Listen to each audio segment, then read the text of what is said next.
आप सब मीडिया के बंधुओं का बहुत बहुत नमस्कार। अक्षय तृतीया की आप सबको बहुत बहुत मुबारक। और आप सबका इतने आज इतवार का दिन भी हमारे लिए इस्तेमाल करने के लिए आप सबका बहुत बहुत आभार। मेरे साथ इनके साथ मेरी बड़ी बहन प्रविंदर कौर जी हैं। यहाँ मेरे साथ मेरे पार्टी के स्पोक्स पर्सन मोहिश सूदन जी हैं। आज एक बहुत ही महत्वपूर्ण प्रेस कॉन्फ्रेंस के लिए हम सबने आपको यहाँ निमंत्रण दिया है, आपको आमंत्रित किया है।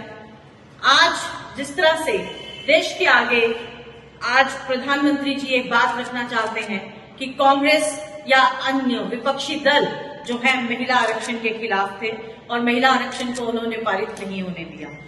मैं आज आपके समक्ष जो तथ्य रखना चाहती हूँ वो इस प्रकार है कि महिला आरक्षण को तो मुझे लगता है कि 2023 में जब ये बिल विधानसभा और लोकसभा में आया, इसको तभी पारित कर दिया गया और सर्वसम्मति के साथ विपक्ष ने और सत्ता पक्ष ने इसे पारित किया।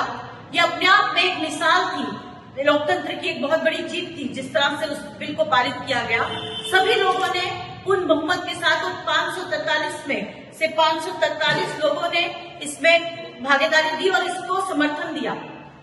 2026 में इसको फिर से लाया गया। अब मैं आपको बताना चाहती हूँ कि 2023 में जब इस बिल को लाया गया तो इस बिल को टालने की और इसको अनिश्चित काल तक रोकने की कैसे कोशिश की गई। इसको परिसीमन से जोड़ दिया गया, इसको जनगणना से जोड़ दिया गया।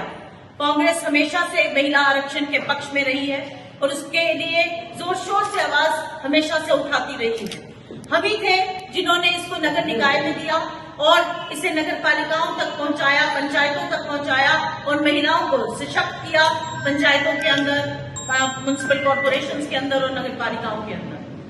हमने संशोधन किए 73 और 74 और बिना किसी लाभ लपेट के, ये चीज आपको समझने की है कि हमने परिसीमन या जनगणना जैसी कोई शर्तें उसमें लागू नहीं की, क्योंकि हम चाहते थे कि महिला सशक्त हो। आज जो मंशा है भारतीय जनता पार्टी की और प्रधानमंत्री नरेंद्र मोदी की, वो क्या थी? वो चाहते थे कि महिला संरक्षण की आड़ में वो भारतीय जनता पार्टी को संरक्षण देना चाहते थे। वो चाहते थे कि अनंतकाल तक उनकी सत्ता बनी रहे। वो किस तरह से?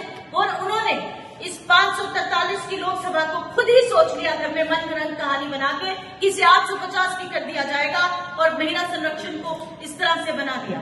अब बताइए मुझे कि 850 का आंकड़ा आया कहां से? क्या उन्होंने किसी विपक्षी दल की मीटिंग की? क्या कोई सर्वे हुआ कि 850 की पार्लियामेंट बना दी जाएगी? अब मैं आपसे ये जानना, आपके द्वारा, आपके माध्यम से भारतीय जनता पार्टी से एक सवाल पूछना चाहती हूँ कि जब ये 543 के अंदर हमने ये मांग की थी 2023 में ही कि आप आज से इसको लागू कर दीजिए, उस वक्त 2024 के चुनाव थे, हमने आपसे कहा कि इसे आज और अभी लागू कर दिया जाए। आपने इसको परिसीमन से जोड़ा, आपने इसको जनगणना से जोड़ा ताकि इसमें देरी हो सके और इसमें टाल मटोल की राजनीति आपने की। आपकी कभी मंशा नारी को सशक्त करने की नहीं रही। आप चाहते थे कि नारी सशक्तिकरण के नाम पे आप देश और दुनिया को गुमराह कर सके। आज आपकी मंशाओं को उजागर करते हुए विपक्ष ने आपकी मंशाओं को बिल्कुल धराशायी किया है। आपकी मंशाओं पे जिस तरह से आज लोकतंत्र की जीत हुई है, ये अपने आप में एक मुबारक कदम है। आपने जनगणना, जिससे आप उत्तर और दक्षिण को लड़वाना चाहते हैं, आप भारतीय संघीय ढांचे को तोड़ देना चाहते हैं, आप भारतीय फेडरल सिस्टम जो है उसके ऊपर आपने एक बड़ा प्रहार किया है। आप चाहते हैं कि जहां आपका होल्ड है, आप हिंदी पट्टी भाषा जो है, जहां आप उत्तर प्रदेश और जो आपके बिहार या जैसी एक बाजी जहां पे आपका एक होल्ड है, आप वहां चाहते हैं कि ये जो डिलिमिटेशन के सहारे आप वहां आप उसका नंबर बढ़ा दें, आप आंकड़े बढ़ा दें। और जहां से आपको पता है कि आपको वोट कम मिलते हैं, ये ना के बराबर मिलते हैं, जैसे तमिलनाडु हो गया, उड़ीसा हो गया, जैसे आपका बंगाल हो गया, वहां से आप इन आंकड़ों को कम करना चाहते हो। तमाम उत्तर में आप इस आंकड़ों को कम करके आप अपनी राजनीति को संरक्षण देना चाहते हैं। उस मंशा को भांपते हुए विपक्ष ने एकजुट होकर आपको मुंहतोड़ जवाब दिया। आज भी मुझे लगता है कि आपकी मंशा कहीं नहीं थी कि आप महिला को आरक्षण दें।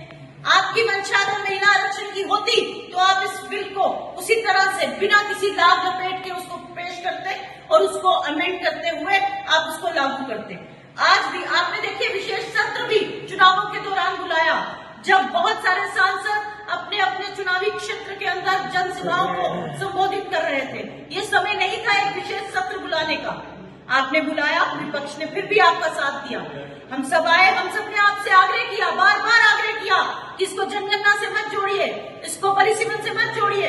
लेकिन आपने परिसीमन जैसी योजनाएं जो तटस्थ प्रक्रिया नहीं है, जो एक राजनीतिक प्रक्रिया है, जिसमें आप चाहते हैं कि आप देश में ऐसी रेखाएं खींचें जो आपके अनुसार खींची जाएं। अब आज भी देखिए, ऐसे बहुत से क्षेत्र हैं जम्मू कश्मीर जैसे, जहां की जिसकी रिप्रेजेंटेशन बहुत कम है। इसी तरह से गोवा, ऐसे बहुत सारी प्रदेश है जहां के लोकसभा और राज्यसभा की सीटें बहुत कम है और जिनकी आवाज आज भी पार्लियामेंट के अंदर सुनाई नहीं देती। उन राज्यों का क्या? आपको चाहिए था कि उन राज्यों को सशक्त किया जाए ताकि जो भारत की एकता है, अखंडता है, उसको और मजबूती मिले, उसे और बल मिले। जहां आगे ही आंकड़े 80 से ऊपर है उत्तर प्रदेश जैसे क्षेत्रों के अंदर, आप वही इसको बढ़ाना चाहते हैं। ये आपकी साफ मंशाओं को दर्शाता है कि आप जो भारत का भूगोल है उसको नया एक दिशा देना चाहते हैं, आप नया भूगोल लिखना चाहते हैं, जिसकी अनुमति आपको नहीं मिली। आपको लोकसभा में मुंह की खानी पड़ी। आज भी मुझे लगता है तमाम विपक्षी पार्टियों ने एक होकर आपसे कहा कि आप सोमवार को जो सत्र आपने जिस तरह से बुलाया, आप एक और सत्र बुलाइए सोमवार को, और हम सब एक आवाज में इस बिल को पारित करेंगे। आप 543 की जो ये लोकसभा है, जो पार्लियामेंट है, उसके अंदर हम इस मत को एक आवाज में पारित करेंगे और एक नई मिसाल कायम करेंगे। देश को एक नई दिशा देंगे। नारी सशक्तिकरण को एक नई दिशा मिलेगी। नारी सशक्तिकरण एक नारा न रह के उसे एक रूपरेखा देने का कार्य करिए नरेंद्र मोदी जी। बल्कि हमने देखा कि कल जिस तरह से उन्होंने देश को संबोधन किया और जिस तरह से ऑफिस ऑफ प्राइम मिनिस्टर की गरिमा को उन्होंने गिराया। जब आप एक संदेश एक ऑफिस से देते हैं तो आप एक प्रधानमंत्री होते हैं। आप किसी राजनीतिक पार्टी के आप राजनीतिक पार्टी का इस्तेमाल नहीं कर सकते। आपके संबोधन में बार बार टीएमसी, बार बार डीएमके और कांग्रेस को तो आप निशाना बनाना कभी छोड़ते ही नहीं। सरकारें जाती हैं, लेकिन उस ऑफिस की मान मर्यादा रखना ये आपका परम कर्तव्य है।